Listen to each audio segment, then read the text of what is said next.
Welcome back to the channel. So I'm currently detailing the old Cummins up here. Took her to the car wash, got her washed. We're going to clean the inside up because we've got a 6.5 hour drive to Northwest Arkansas that we're actually going to start tomorrow. You guys will be through that whole video.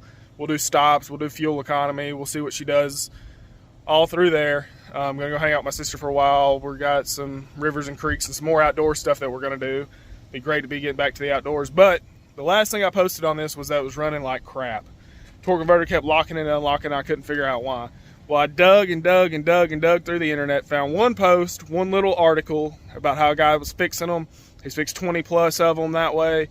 So I did it, and it seems to be running a lot better. Seems like that issue has completely been eliminated. I'm not going to show you guys what I did just yet or tell you guys what I did just yet until I get back and I know it's fixed. I know that there's no more problems because I don't want y'all to do it and it not fix the problem. I went ahead and bit the bullet because I was out of ideas and out of options. So I'm going to keep cleaning this joker up. I'll give you a little video of it once I get her all cleaned up and looking good.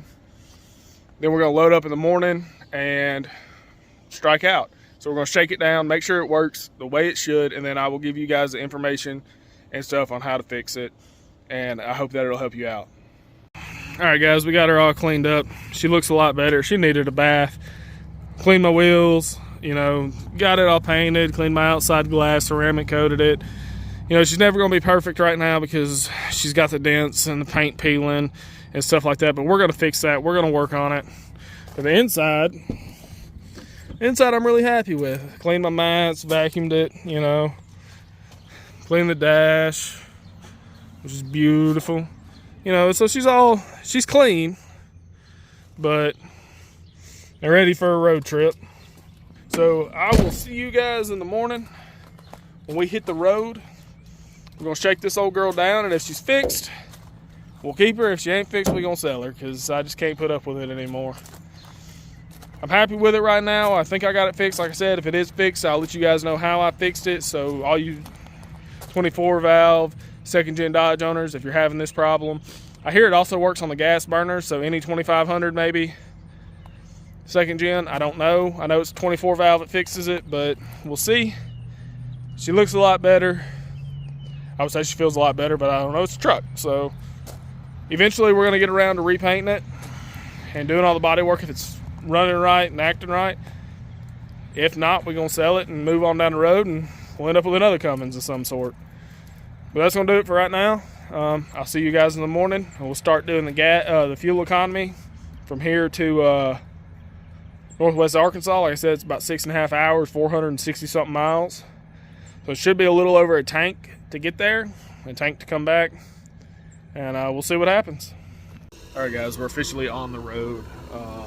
We left at about 1:30, 1:45. It's now about 2:46, so we've been on the road about an hour.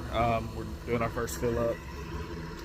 I already had a good bit of diesel, and this was the furthest town I could get to before I had a long stretch without a good place to get fuel that I knew would be open, because we're going to go through the Delta and take the back roads. Extends the time just a little bit to about 7 hours instead of 6.5, but it's a better drive, and I don't have to interstate and go through Memphis, Tennessee. If I can avoid going through Memphis, I always do. So I'm going to get this thing filled up. We'll see how much fuel it holds for what was left in it, and then we'll reset the odometer and see how far we get on the tank so we can do our fuel economy. All right, looks like we got $78 worth at 23 gallons. A little over 23.5 gallons. So I'm getting here and start the truck.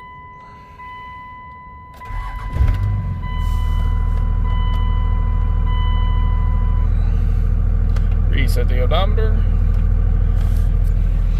and we'll see how far that gets us. So we'll do the fuel economy thing next time I stop to get fuel.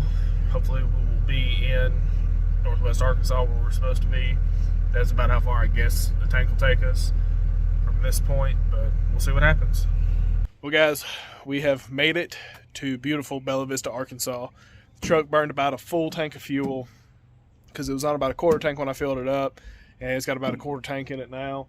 When I go to fill it back up, we will do the fuel economy, figure out how many miles per gallon we got.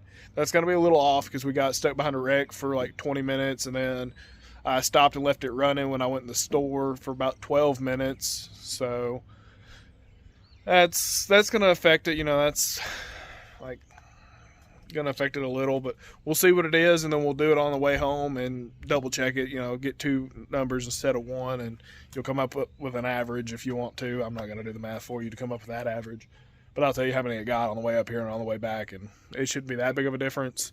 Maybe a gallon or two with all that idling, but who knows. But she ran great. She ran perfect. I think we got her fixed. Hopefully we got her fixed. We're going to let her sit here and cool off, and we'll hang out with the family, and I'll see you guys when we put diesel in it. All right, guys, so we got 26.451 gallons at $3.28 a gallon. It was $87. That brought us back up to a full tank from my gas light was on, and we did 446.5 miles. Take the 446.5, divide it by the 26.4, and it gives you like a repeating decimal that's right at 17, a little under, right at 17 miles per gallon for the whole trip up here. That's with riding around town, getting stuck in behind a wreck, and leaving it idling when I run in stores. So I don't think that's too bad for, you know, a 22-year-old truck, and especially a diesel truck. I think that's pretty good.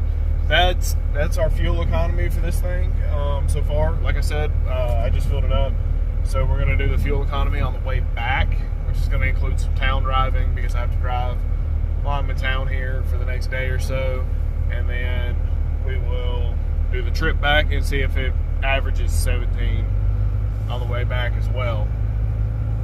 Alright guys, as you can see, we are back home. The truck ran great all the way home. We averaged about 17 miles per gallon on the trip home as well. So that's great. It never messed up, so be looking for a video coming out probably the next week or so of me explaining how I fixed the truck, and hopefully it'll help you guys out too. It helped me out. Hopefully it's a long-term solution. I'll definitely know when I get back from my 20 days on the road if I jump in it and can just drive it without messing up, and I'll update you guys if it helped with that issue as well, or if that's another separate issue on its own. But for now, it's running great. It did great. We're back home. We had a great trip. It was awesome. I highly recommend, if you're ever up in the Bella Vista area of Arkansas, the Bentonville area, stay at the Bella Vista Inn. It's a B&B, and it is fantastic. It's like being at your grandma's house, and it's just great. The lady who owns its name is Miss Beverly. She is super sweet. She is super kind, and she's amazing. She's also a golf coach who's golfed all over the world. So if you want to go play golf and let her teach you some lessons or whatever, she does that too. There's like 18 golf courses in that area, so that's pretty cool. But I want to thank you guys for watching. Remember to like and subscribe. Y'all stay frosty, and I'll see you next time.